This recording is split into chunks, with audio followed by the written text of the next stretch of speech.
नमस्कार, मैं विद्याशंकर तिवारी हूँ इंडिया न्यूज़ के डिजिटल चैनल इन खबर के लिए।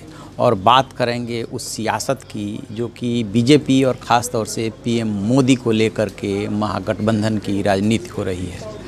लेकिन जान के ताज्जुब होगा कि ये महागठबंधन बन तो रहा है, इसमें अंदर खाने इतने रिफ्ट हैं और इतनी विसंगतियां हैं, इतने डिफरेंसेज हैं, इतने छेद हैं कि ये महागठबंधन बेशक ऊपर से शक्ल लेता हुआ दिख रहा हो, लेकिन अंदर से ये मजबूत नहीं है। दिल्ली के चीफ मिनिस्टर अरविंद केजरीवाल बोल चुके हैं कि अब कांग्रेस से उनका गठबंधन संभव नहीं लगता। ठीक इसी तरह से ममता बनर्जी बोल चुकी हैं कि जिन राज्यों में जो मजबूती से बीजेपी से लड़े उसका आप समर्थन कीजिए। मैं आपको बताऊंगा कि देश के 29 राज्यों और 7 संघ शासित प्रदेशों में से जो सीटें हैं वहाँ पे क्या सीन बन रहा है और किस तरह से ये गठबंधन के जो सहयोगी दल हैं वो आपस में ही लड़ेंगे। केवल 5 राज्य ऐसे हैं जहाँ पे कि गठबंधन के जो सहयोगी दल हैं वो मिल करके लड़ने जा रहे हैं और इन 5 राज्यों में से जो 5 राज्यों का नाम है वो है बिहार है, झारखंड है, महाराष्ट्र है, तमिलनाडु और कर्नाटक।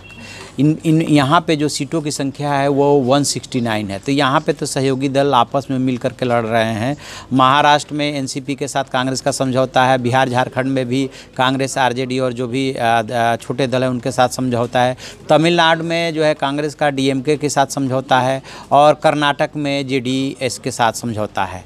अब अन्य उन 10 राज्यों की बात करें तो वहाँ पे सहयोगी दल आपस में ही भिड़ेंगे, यानी कि कांग्रेस भी सहयोगी दलों से भिड़ती हुई नजर आएगी। ये दल हैं जैसे पश्चिम बंगाल में ममता बनर्जी का न कांग्रेस से समझौता होने जा रहा है न लेफ्ट से। आंध्र प्रदेश और तेलंगाना में जो चंद्रबाबू नायडू पूरे देश में घूम रहे हैं विपक्षी एका के लिए, ममता बनर्जी रैली कर रही हैं, उन्हीं के राज्य में न ममता के राज्य में जो है विपक्षी सहयोगी दल एक होकर के लड़ रहे हैं, न आंध्र प्रदेश तेलंगाना में लड़ने जा रहे हैं एक होकर के। यानी कि आंध्र प्रदेश तेलंगाना में इस बार कांग्रेस का साथ नहीं होगा, टीडीपी अकेले चुनाव लड़ेगी और जो भी सहयोगी दल जुड़े थे वो शायद साथ में नहीं होंगे क्योंकि वहाँ पे लेफ्ट भी इनके साथ जुड़ गया था विधानसभा चुनाव में, यदि आपको याद होगा तो तेलंगाना के विधानसभा चुनाव में।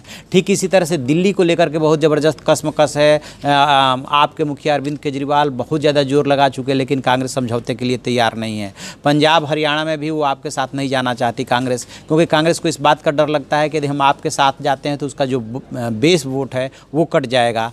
ठीक इसी तरह से जम्मू कश्मीर में बेशक नेशनल कॉन्फ्रेंस के जो है फारूक अब्दुल्ला जो है इन बैठकों में भाग लेते हैं लेकिन वो भी अकेले ही चुनाव लड़ना चाहते हैं। यूपी में एसपी बीएसपी से कांग्रेस का गठबंधन नहीं हो रहा है।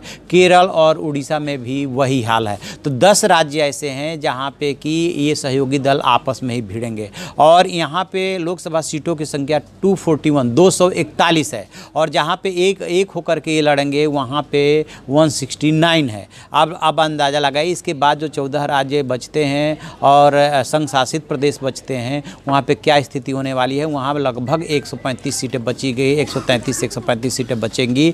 वहाँ पे बीजेपी और कांग्रेस का आमने सामने का मुकाबला है। तो कुल मिला जुला करके स्थिति ये है कि कहने को सहयोगी दल महागठबंधन के पार्ट, लेकिन आपस में ही भिड़ंत होगी। और इस तरफ यूपीए की चेयरपर्सन सोनिया गांधी भी इशारा कर चुकी है कि बेशक हम राज्यों में जो है अलग अलग लड़े या एक दूसरे पर आरोप प्रत्यारोप लगाए लेकिन राष्ट्रीय स्तर पर एक हैं। इसका मतलब कि अंदर खाने कई चीज़ें हैं, अंदर खाने रिफ्ट है और वो रिफ्ट का जो है समाधान नहीं निकल पा रहा है। अब कांग्रेस के जो अध्यक्ष हैं राहुल गांधी, उनको जो है कॉमन मिनिमम प्रोग्राम तैयार करने के लिए दिया गया है, वो तैयार करेंगे, उसके बाद महागठबंधन होगा लेकिन राज्यों में लड़ेंगे एक दूसरे के खिलाफ। तो ये कैसा महागठबंधन, ना इनके पास चेहरा है और ना एका है। तो ऐसे में ये कैसे मोदी का मुकाबला कर पाएंगे, ये देखने वाली बात होगी। तो आपको हमारी ये यदि वीडियो पसंद आए तो उसे लाइक कीजिए, शेयर कीजिए और कमेंट बॉक्स में जा करके अपना कमेंट जरूर लिखें। Thank you.